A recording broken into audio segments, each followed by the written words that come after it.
welcome to the Real News Network. I'm your host, Christian Frelinghuysen, and I'm here with you today to share with you only the news that is real and not the fake news.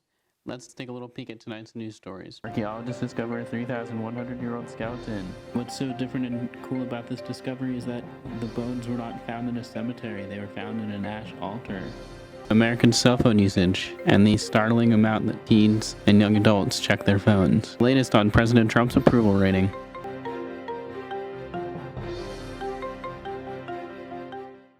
Welcome back. Alright, I'm glad you tuned in with me for the first ever Real News Network video because I wanted to create a network that is only for us millennials because we need a chance to share the news and tell it ourselves. Enough of this fake news. Now, I'm here today to tell you some of the most exciting news stories. No, not President Trump's recent trip to Europe and the Middle East. However, I'll talk about his approval ratings later. What I'm here to really discuss with you today is about my latest series called the documentary series. I'm going to be discussing the latest and greatest on archaeological news. Recently in Greece, in Mount Lycaon, the team discovered bones in what they believe is to be from a human teenage boy from 3,100 years ago. Pretty neat stuff, right? The Mount Lycaon Excavation and Survey Project at the University of Arizona began this excavation around 2003. I'll get back into that a little later. However, there was one other thing that I meant to tell you, but I can't remember what it was now. Oh wait, hang on, I'm getting a call. Oh, it's just a text. But I gotta reply quickly because this day and age, people can't wait that long for a reply. Oh, now my buddy snapped me, sorry. Gotta snap him back. I put a filter on. I'm gonna put on my story as well so everyone can see it. Now I'm getting a call. Hang on. Sorry. 1 second. Yo, what's up? Yeah, I'm producing the news. I told you that. Just because I answered doesn't mean I'm not busy. I told you I'd be busy. I'll call you back, alright? Hang on. Alright. Bye.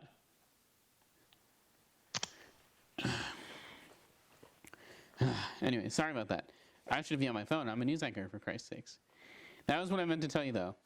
Then my next exciting news story. A study has discovered that teenagers check their phones more than 85 times a day, which equates to a third of the time a teenager is actually awake and is twice as many times as they actually think they look at their phone. Do you know how many times a day you check your phone? Do you ever count? Do you always need to check your phone? And the same study has also shown that checking your phone constantly can affect lots of things about a person.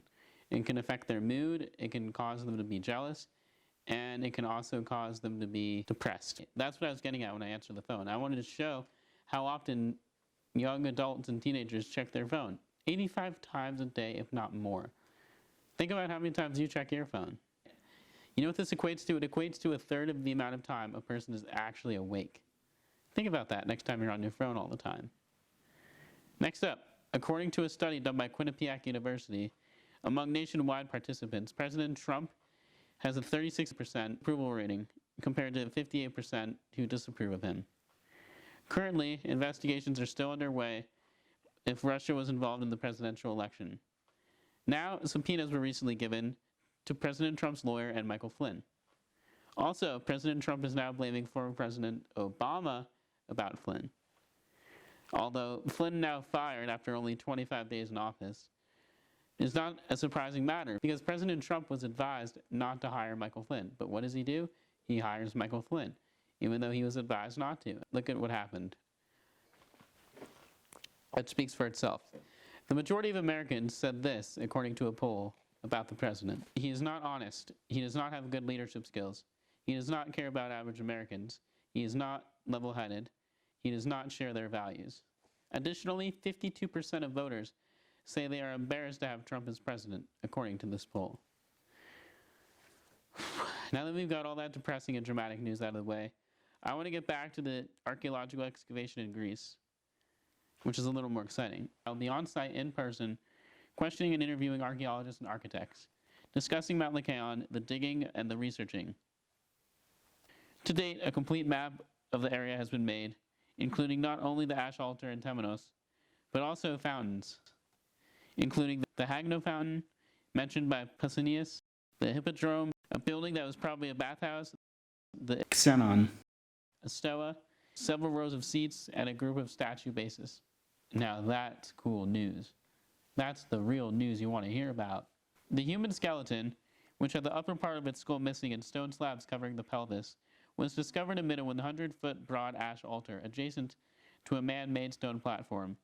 The bones were found on an east-west axis, parallel to two lines of stone.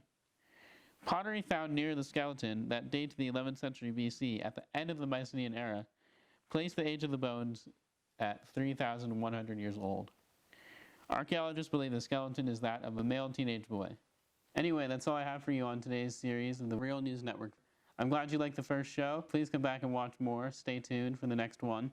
If you'd also like to be on air or broadcast it with me, I'd be delighted. Again, I'm trying to make millennials get a chance to tell the news because all this fake news is wearing us down. Let's change that. Fabricate these stories. Let's tell the real deal. Thanks for tuning in. I'm signing off. I'm your host, Christian Frelinghuysen. See you next time.